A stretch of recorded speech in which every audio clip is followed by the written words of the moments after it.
Oasis Audio presents The Rock and Roll Mystery by Gertrude Chandler Warner. Read for you by Tim Gregory.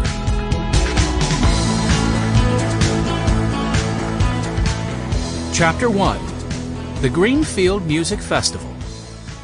Benny, are you playing with that again? 12-year-old Jessie Aldens stood watching her 6-year-old brother. Benny held a ukulele, a very small guitar with 4 strings. His fingers were struggling to get some sound out of it.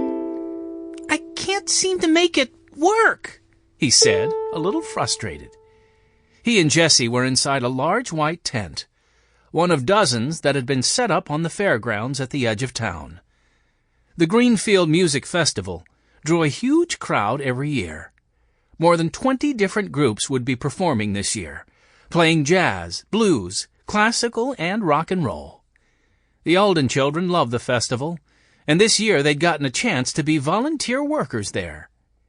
Henry, who at 14 was the oldest, was helping out in the stage area. 10-year-old Violet, who was a very good artist, was painting signs. And Jessie and Benny were busy setting up the instrument petting zoo. It was a special tent run by Mr. Lessinger, who owned a music store in Greenfield, and it was one of the most popular features of the festival. Children could try all types of musical instruments: guitars, violins, drums, horns, and flutes. Benny shook his head and laughed. "I'm never going to be able to play this." "You can if you practice," Mr. Lessinger replied. He was a cheerful, older man with white hair and glasses, and he loved helping children discover the joys of music. "It takes time, Benny," he continued. "Don't be discouraged. The greatest musicians in the world couldn't play a note when they started." "Really?" Benny asked. That made him feel better. Most of the instruments were set neatly on their stands, and their cases were stacked in the corner out of the way. "Looks like you've made some good progress since I was last here," said Mr. Lessinger. "We're just about finished," Jessie replied. "We just need to make sure everything's in tune." Mr. Lessinger nodded. "That's great, Jessie. Thanks so much for all your help. And I hope you're having fun playing the instruments. I see Benny on the ukulele over there, but what about you? Have you tried anything?" "No, not yet," Jessie answered. "But I'm thinking about the piano. I like the sound of pianos very much." Mr. Lessinger nodded. "That one over there was built over 50 years ago, so it sounds great." Jessie seemed puzzled by this. "I don't understand.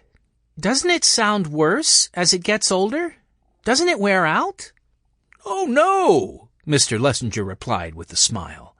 "Many instruments get better with age. They've been played so much that everything gets sort of broken in. I have customers who will pay a lot for older instruments, and custom instruments, too." "What does custom mean?" Jessie asked, as Benny continued plinking and plunking in the background. "It means it was made just for one person. Many musicians don't buy their instruments in an ordinary store. They order them specially made from scratch." "Wow! Making instruments! That sounds interesting," Jessie said. "It is," Mr. Lessinger went on. "Custom-made instruments are often more beautiful and sound much better than instruments made in factories. Some of the best instruments I've ever had in my store were either very old or custom-made."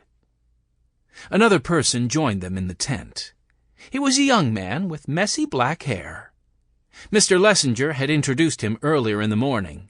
His name was Tim, and he worked at Mr. Lessinger's store. "I'm all done," Tim said. "There's nothing else to unload from the truck, so I'll head back to the store now." "Okay, good," Mr. Lessinger said. "I'll see you over there in a little while."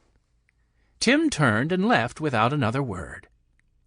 When the Aldens had first met him, he hadn't seemed very friendly. He just nodded, but didn't say hello. And he didn't speak to Jessie or Benny when he came. Sample complete. Ready to continue?